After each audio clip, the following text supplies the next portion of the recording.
Okay, so this video is about CT rotations. It's going to be talking about the importance of good rotations and how they're going to let you maximize your chances of defending the hits from the T side when they come in, by being able to rotate quickly. Your rotations are going to be based off of reads from the enemy team and on the information available about enemy positions. Either your IGL can call what you're going to be doing for a rotate, so let's say pulling a stack or rotate, moving one more player over to a certain site, or you can do it based off of how your team normally does it, and that will be dependent on the decision making of the rotation player, but this decision making doesn't have to be his individual choice only. It can be something that you talk about beforehand as a team, and probably should be.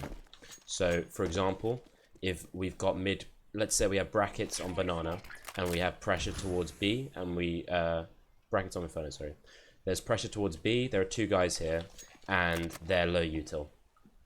This means that you can say outside the server, this means the long player should rotate.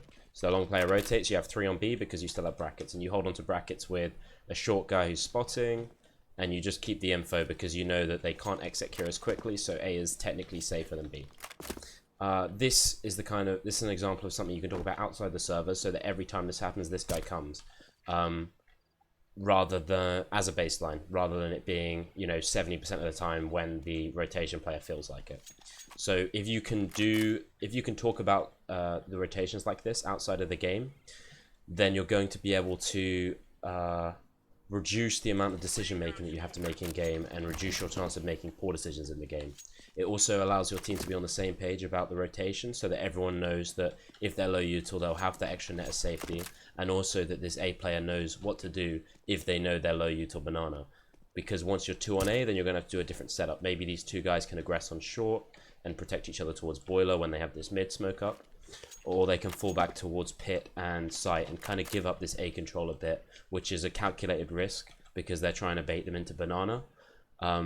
But these are all things that you can decide and choose what you want to do. Maybe you prefer to keep those players on B because you're more worried about A in general. It depends on what you want, but the main thing is you're supposed to talk about it outside the server so that you can do it more consistently and everyone knows what's going on. If you base your rotations off of a good sound theory, then you should be able to do well most of the time. And obviously there'll be times when Ts will read you, read your rotations and start finding gaps later in the half. This is something that you can also bring in, but you really want to do that as a second layer on top of this basis. So once you have the basis of something good, you can that will work most of the time.